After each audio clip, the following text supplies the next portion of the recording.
Welcome to My Journey Home to the Latin Mass. Today our special guest is Victor. And Victor, on this show, we talk about basically what the title says, your journey home, how you found out about the Latin Mass, and what you experienced when you got there, and then everything following. So we'd like to hear your story, so I'll turn it over to you. Sure. So I'm a junior in college. I first found out about the Latin Mass actually before I came to college. My home parish where I'm from celebrates the Latin Mass about 3 times a week. But I was not super Catholic when I came to college. I came more looking for the traditional, if you will, understanding of a college experience than I was anticipating anything religious in any sort of formation there. But due to a family tragedy, I kind of decided I was going to get more involved with my faith, and so I started going to the mainstream Catholic events on my campus. My campus has a Newman Club, which is pretty sizable, so I was able to find a pretty solid community there. And I got more and more involved with this group, going to daily Mass, obviously attending Mass every Sunday now on campus, reading scripture and theology, kind of things that I had never really experienced before. I was growing in my faith and learning more about these things. I went to Seek in 2020 out in Indianapolis, that conference, so that was very helpful for me to grow. But in this club, I was introduced to a particular individual who frequented the Latin Mass, and he invited me to go, and he pestered me to go, but I had always kind of told him, oh, well, I'm busy on Sundays, I have a lot of work, I'm a student, I don't know if I can drive, far away from campus and attend Mass, that would take me a very long time. So he pestered me, kind of sort of, not really pestered, but it had always invited me, and there was a group that always went, and I knew about them, but I never really went myself. Despite knowing there was a Latin Mass in my home parish, I had never understood it to be as anything really more different than the new Mass. I just thought it was this thing people went to, or I had been a couple times when we didn't go on Sunday, so it was like, okay, fine, you got to go sometime during the week. So you just go on a Tuesday evening, and you have Latin Mass, and it was just weird to me, but I never really paid attention anyway, so I just thought, okay, whatever, I don't know what's going on, I'm just waiting for this to end. It ends it's half an hour long instead of an hour long. Yeah. Great. Yeah. Because it was low Mass. Yeah. For something half an hour, 35 minutes. But so I had that experience, and I had gone to this group with these individuals, this theology group that he taught as part of a small group through the Newman Club. So I attended this group, and I kind of became more and more friends with them, and they started a small, I don't want to say clandestine, but by invite only small group for men that met on Friday evenings. There were initially 5 of us. The number grew to be 6. We would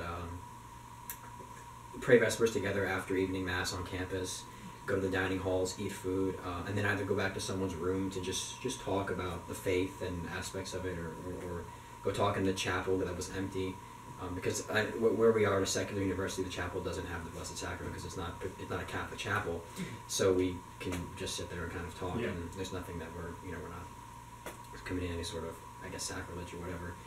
But we would talk there, and then or we go to the cigar den downtown, and we would have a good smoke about once a month and discuss things that this one individual had prepared for us to talk about.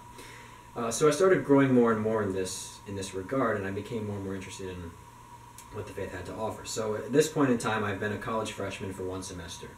I go home, I go to the Latin Mass over break at my own parish, where the Mass is not a high Mass. They do some interesting things, but nevertheless, it is a Latin Mass. And I still had no idea how to follow along. I had no idea what was going on. I just thought, okay, whatever, this is what they go to, I'll start going more and more. And I was going to Mass pretty consistently when I got home. Go back to school, fast forward in January. They invite me to come to Latin Mass. That happens once a month. That's about 20 minutes from where school is. And I went, and I remember thinking, wow, I had to kneel for a long time. That was pretty awful. And so, okay, this is, something that, okay, it's cool, but I don't know if I want to go every Sunday. So I didn't really go every Sunday, and then I was told to come out to this other location where we go to Mass. It's a little farther away, but where there's a really solid community, and where there's a famous, something that would come back to be talked about by myself a lot to other individuals, the first Sunday breakfast after Mass. And so I was like, okay, I'll come out to try this first Sunday breakfast. And I came, and for a bit of to present more of an understanding of where I was coming from when I first walked into this church. The situation at our campus is very interesting. We go to Mass on campus on Sundays in an auditorium, essentially. It's non-denominational. It's very hard to find any sort of Catholicism represented in any sort of, depictions or anything like that. There's no, icons. The one crucifix is the processional crucifix that they put off to the side when that's, once they're done with the procession, and then there's the one on the altar. So suffice to say, it's in an auditorium. It's well lit. It's almost clinical in its presentation. It's not something. And now my home parish is, if it says the Latin Mass, it's diocesan, but it's a very beautiful church. It's where my parents have been married. I go through all the sacraments there. They have Ad Orientem Novus Ordos, which is something that I had never thought of as a thing. I had no idea, so it wasn't weird for me when I go to this Latin Mass and the priest is, has his back to me. Well, it's just like, okay, that's what they do at my home parish sometimes. Some priests do that, so it's not that weird. I never thought anything of that.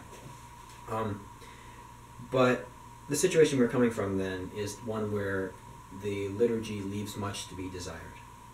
So I walk into this church for the first time, and I'm taken aback by the beauty of it. I'm taken aback by the artwork, the iconography, the gold that is painted, the trim, everything in the church is so ornate and so well done that I said, wow, this feels like I'm in Italy.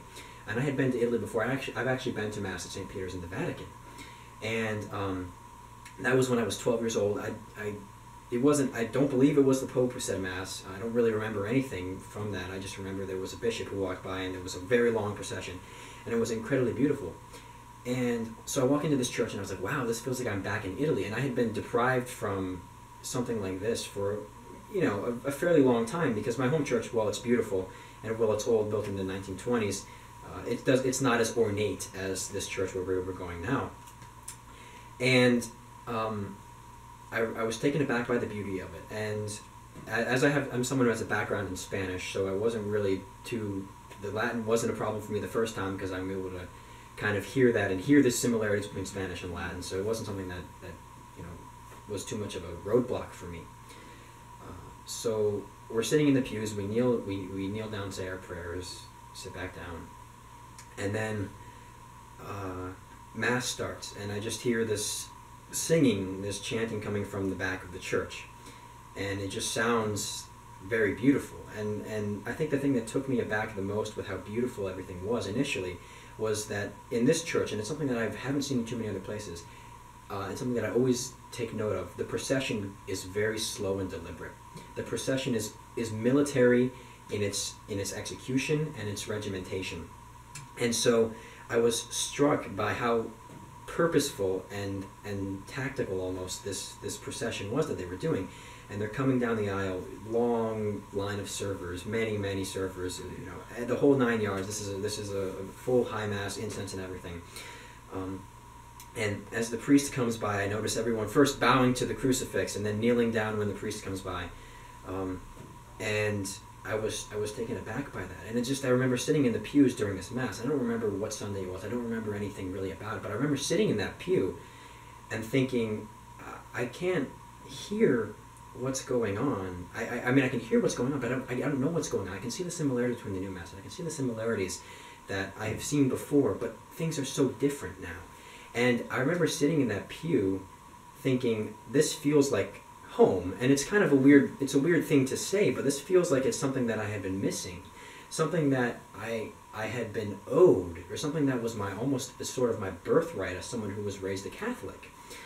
And that feeling never left me, and I remember sitting and meditating on this feeling, like, I am so proud to be a Roman Catholic, where we have this.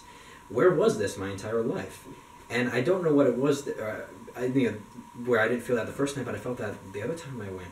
But I remember just walking out of that church feeling that I need to come back here because this is where it is. This is where, I could feel the Catholic faith. This is where I was sitting there in the pews and I was thinking, I'm not just here in this time and place, but I'm here with every other Catholic who's heard this before. And I had known before, in talking with people about the Trinity Mass, about how, that was the Mass since the Council of Trent. And even before then, the word was just codified at Trent by Pius V. But that was the Catholic Mass. So I wasn't like I was just there hearing the words said from my own, ears, but those words that were said through centuries and through millennia of time, words that my ancestors may have heard, their ancestors may have heard, my great-great-grandparents were all, praying in this way, and here I was, in a way, united with them after some sort of chasm that had taken us apart. And I remember just that feeling was so overpowering that I knew I had to come back. So fast forward, I started going pretty consistently, not every Sunday, but pretty consistently to the Latin Mass in this church. And then over the summer, I had a job where I had to drive a lot to different places. So I would spend pretty much every single drive I had to go somewhere, I would put on a podcast or a homily or something, and that would help me grow in my faith. And so I kept learning more. I understood why things were done this way. I came to understand why I felt the way that I did when I was sitting in that pew, because I never really knew why I felt that way. But I came to understand that, through learning more and more about the Mass as to what those feelings came from. So, now I attend the Latin Mass almost exclusively. I do go to the Novus Ordo at a church near our campus once a week, but the Latin Mass has been the single most potent spiritual exercise that I could undertake, and spreading devotion to it has been one of the crowning achievements of my life, I think, and something that has done a lot for me. Yeah. You mentioned that I can recall when you were sort of an early adopter. And the number of students has grown, I think, because of enthusiasm or whatever. And I think that is manifested, you went to that, you kind of felt the ethos of the Latin Mass here your first time, and it triggered something with you. But then you went and took that back to campus and spread that among the other students. And so, correct me if I'm wrong, but as you just said, this has become kind of a obsession. Kind of has a negative connotation, but it really is a religious kind of experience. Right, and I think the most important thing about the Latin Mass is that it's a lifestyle. Yeah. Right, it's not, and I'm sure anyone who attends the Latin Mass consistently knows that, generally speaking, you find people who attend the Latin Mass who are doing their best to conform their lives to the Church's mandates and directives and laws and rules. And that's something that is very, radically different than what most people are used to. Now, that's not to say that they're not holy people who attend the Novus Ordo. Yeah. But there's a certain commitment that comes with having to drive an hour, 45 minutes, half an hour and a half, 2 hours to get to Mass. And so, we see that obsession is maybe a word you could use, but I think of it almost more as a conforming of the life and the will to the Church, and to being of one mind with Christ and the Church. Yeah. So you mentioned that you attended an Ad Orientem Novus Ordo. Was that for most of your childhood? Yes, so my parents were married in this parish, and all of the sacraments that I've taken or that I've received have been done in this parish, so yeah, I grew up with that. So, and it got better, from what I understand, actually having read an article about the history of the parish, the church has gotten more traditional over time. So did it feel different whenever you attended a Novus Ordo that was not Ad Orientem, or did you just come to accept that as kind of the standard practice? Before I came to the Latin Mass, I never really paid attention much at Mass to begin with. I wasn't very serious. I understood some of the rules of the faith and I tried to live by those, but it wasn't like, it was almost as if, if an opportunity presents itself to not have to do that, maybe I won't do that, or something, if that makes sense. So I wouldn't say before I came to the Latin Mass that the versus Populum Novus Ordo seemed anything out of ordinary. It just seemed like strawberry versus vanilla ice cream or something. You know, they're just, it's just preference, or even it's something I didn't even notice. So it was just in the background, white noise, if you will. But after understanding the theology behind why the priest faces the tabernacle and faces ad orientem, it becomes a real challenge, almost, at least in my experience, to go to a versus Populum Novus Ordo. Maybe challenge isn't the right word, but it's almost as if I have to now see the priest instead of seeing Christ, and I have to see his facial expressions and the way that, you know, which is what it is, but you know, it now definitely seems much more out of place than the more appropriate ad orientem.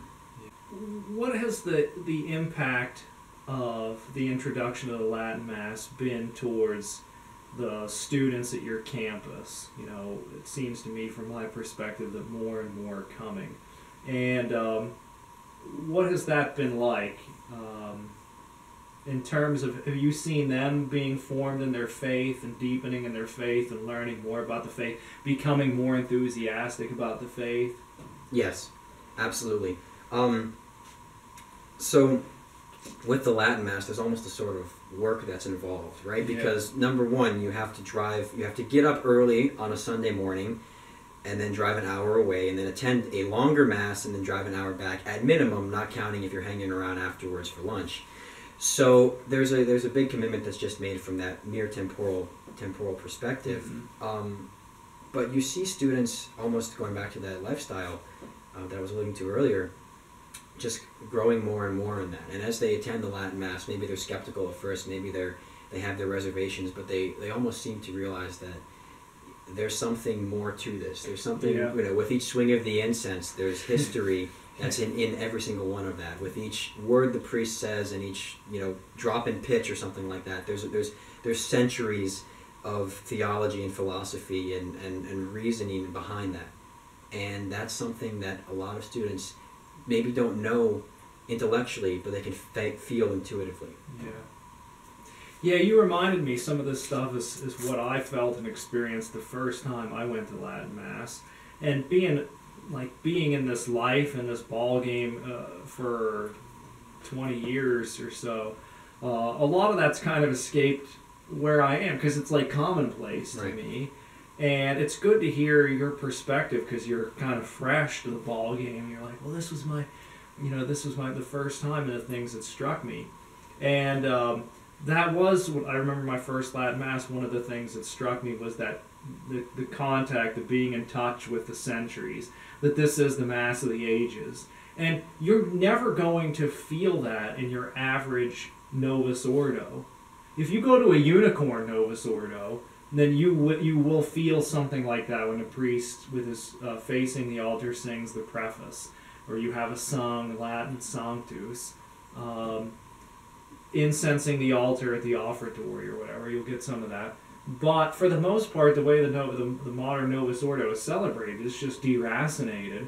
It's a complete concoction of like 1960s, 1970s America, like white bread, Wonder Bread, or whatever. And yeah, I think that everybody needs to experience that, because Catholicism it's a religion. It is a whole life, okay? You're baptized into Christ, you die with him, you're going to rise from the dead. And you just can't act like John Q. Protestant and be this, you know, piece of Wonder Bread or whatever. You have to, as Christ said, be leaven. And I think it seems that you would agree that the Latin Mass is worthy of the Catholic religion. Right. You know, it is the perfect expression of the Catholic faith that you unfortunately don't get like in the Novus Ordo in most places. And that's an interesting point, because, you know, you oftentimes hear people, at least from my perspective, and I'm sure anyone who's watching this would concur, that a lot of times the charge is leveled that, well, you know, you can celebrate the Novus Ordo reverently too. The answer, of course, is that you can, but it's only reverent as far as it's close to the Latin. Yes, exactly. Yeah. So, you know, at that point, if this is the standard you have to set yourself to, You're never going to be able to match the richness of the offertory, you know, all of these things, the rubrics that have come up through the ages. That's something that was just removed and stripped away, and then almost, you know, fabricated on a house of cards. Yeah. All right. Well, thank you so much, Thanks, Victor. Appreciate it. You both. This has been my journey home to the Latin Mass. Until next time.